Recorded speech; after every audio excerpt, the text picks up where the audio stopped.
Thanks to the organizers. I'm audible?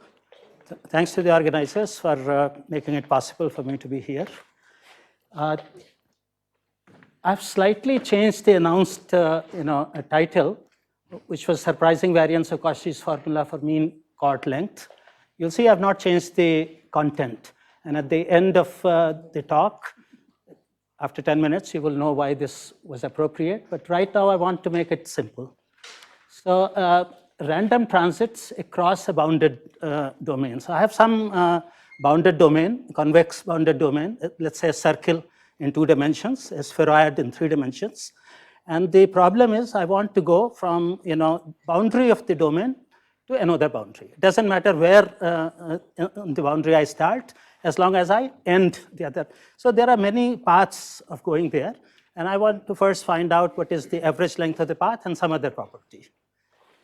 So, and this work was done by me and a student who's now a postdoc in some other country and was published a few months ago, maybe 6 months ago. So, let's take, already said, the bounded domain to be a circle. And I want to go from point A to point B. So, the simplest, path can be a straight line, which in the case of a circle, is called a chord.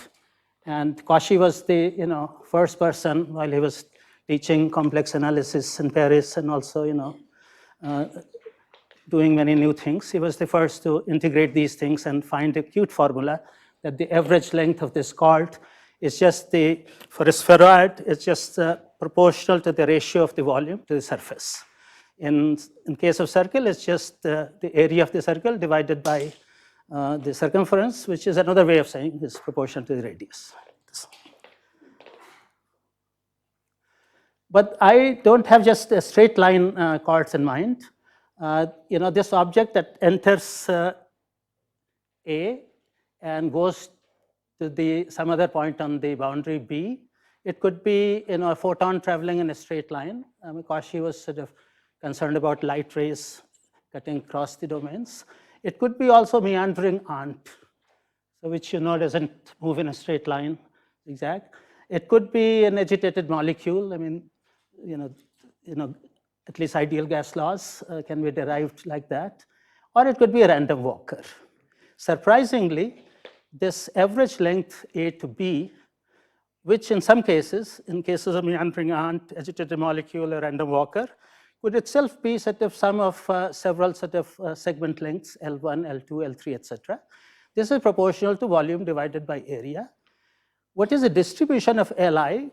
Cauchy didn't worry about it, but that's not so clear.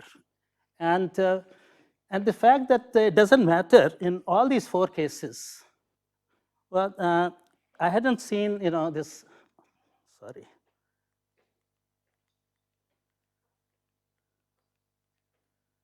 Okay. About 7-8 months ago, I didn't know anything about this problem. I just browsing ConMat, and I noticed that somebody said that there is a great universality about this, that no matter what you do inside the domain, the average length is always, proportional to this Cauchy's chord formula. And I was very puzzled by that, and I tried for a couple of weeks to understand that. And finally, I found the understanding is very simple. So I asked a couple of people, is it trivial? They said, no, it's interesting. You can submit it for publication. So we wrote it up.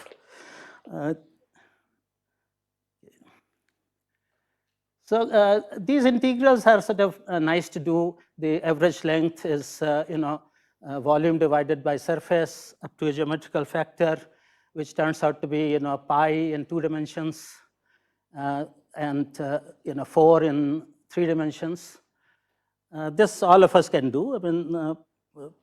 This must have been very satisfying for Polly to do it for the first time. The ants, we don't know, how ants really move. We don't know what the exact equations they follow, but we know they don't move in a straight line. And people have done experiments, so there is biology content in this talk. And they always find that, if you sprinkle some sugar on the floor. Then after a while, ants come, and you draw some circle on the sugar. Then if you monitor one particular ant, or many ants, the average path that they take from entry point to first exit is again follows this Cauchy formula. So that is kind of, to me, looked like a mysterious thing.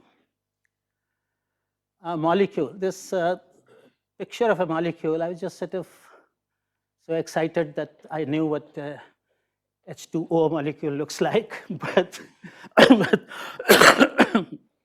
but those of you in statistical mechanics know that I cannot really do this statistical mechanics of even H2O molecule. We normally, we just assume them to be spherical objects and do some Boltzmann transport equation. So people have solved this. I mean, this is where I spent, a month or more than that, just having sort of lost contact with students and teaching. These things happen to me. So, so people have, solved Boltzmann transport equation. They have also used, Feynman, path integrals. And they find that nobody can solve these things exactly, even for spherical molecules, because of that collision term. But they find that within the so-called mean field approximation, this Cauchy formula holds. And within mean field approximation, these molecules, they collide with each other like ants. They don't go in a straight line. There's various segments. The probability distribution of these things is exponentially damped. That means a segment of length Li is 1 over lambda for normalization, exponential minus Li by lambda. So this is where I was. I was trying to understand that in the usual procedure of trying to sort of solve the Boltzmann equation a little bit better, not make, make a little better approximation, and I didn't succeed. It didn't occur to me that why don't I just do it, by Monte Carlo on a lattice. So I asked my good student, and she agreed. She said, yeah, I'm doing something else. I miss my PhD days. I will do this. So we found something interesting. So this is sort of a random walker in a small lattice. So instead of sort of having a circle as a bounded domain, I have a 10 by 10 lattice. And a particle enters here. I mean, it has to enter on surface and get out on a surface. So it enters here 6. It goes up. This is a computer-generated thing. So it goes up, then goes this way, then goes up, then up, then here, and then I lose track of it because it sort of goes back and forth many times. And finally, it last few steps again, I know it goes from here to here to here to here, and it comes out. So this, as I said that I generate this thing configuration on a computer. Total number of steps is 68. And it visits 27 lattice sites. So 27 lattice sites and 68 steps, it means it goes back and forth several times. Okay, so once, this program, there was no bug or something, we ran this program on a lattices of much larger size. And the average length of the walk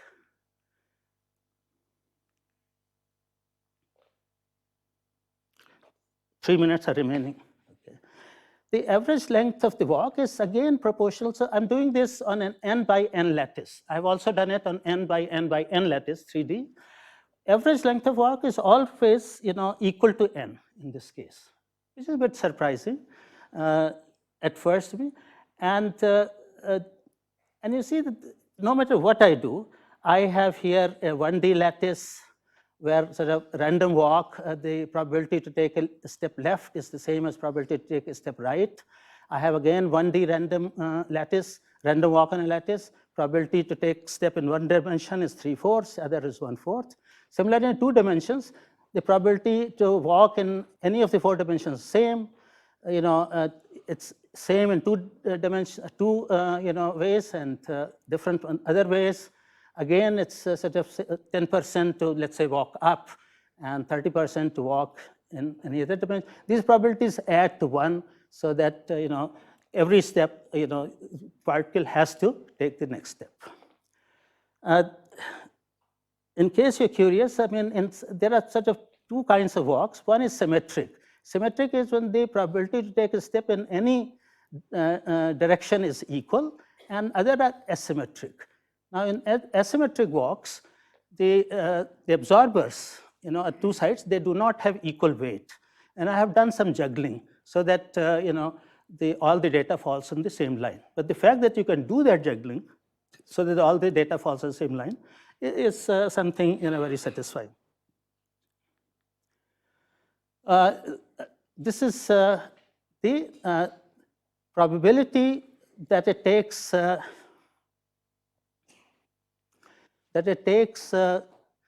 all these this thing again, okay, it's on a 1,000 by 1,000 in 2 dimensions, 1,000 by 1,000 by 1,000 3 dimensions. The probabilities are given by these things, which I think I've already told you some idea what these numbers mean. And it is log of the probability that the walk is completed in small n number of steps. So surprising thing here, which is sort of wasn't brought out by Boltzmann transport equation, that is it's a nice power law with the power 1.5. Okay. However, there were cases, and these cases had something to do with asymmetric walk. It wasn't. Is for me or?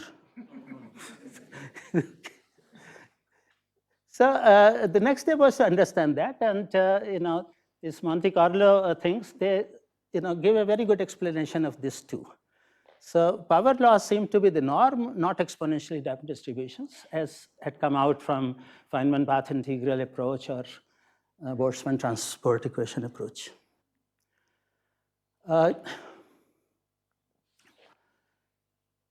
Okay, I've just. Okay, let me just say it instead of saying that. Again, this has to do in symmetric walk, all the absorbers, they are reached with equal frequency. So you just take an average. In asymmetric walks, and asymmetry of two kinds. Suppose, I have, on a square lattice, x, y, negative x, positive x, as long as the walks are symmetric between negative x-axis and positive x-axis, they might be different from negative y and positive y. You always get a power law. But suppose, they have one probability for negative x and different probabilities for, positive x, negative y, then, that's symmetry is broken. And I have, I can sort of put in some suitable normalization constant so that every average walk falls on a straight line, but I can't do that as far as the distribution of lengths is concerned. So in this case, I get two kind of scenarios. One is that there's a path that falls exponentially, and then other path that falls like a power law. If you're interested in more details, then I can. Okay, I'm more or less finished. While I was making this transparency, I wanted to share with you, an Urdu couplet. Nobody does. Okay, so because in the Northeast, if I said that, nobody would understand. But even if 10% understand, I'll feel rewarded. So these days, I think there's a group of people. Some of them are my good friends. They are very enamored by whatever Faiz Ahmad Faiz wrote. So Faiz wrote something, on this Cauchy problem also. And he says that, here, you start on the boundary, you end up on the boundary, you don't care exactly where on the boundary you start, where on the boundary you end. So there is no such thing as sort of starting point, ending point. You just enjoy the whole path. Okay? So the share is, I hope I have that share here. Okay, I'll come back to conclusion later. Okay, it says, Sir basir. Sir basir means end to end, from head to head. Sir basir thi raah manzil apni, hum jahan pahunche kamyab aaye. Okay, thanks.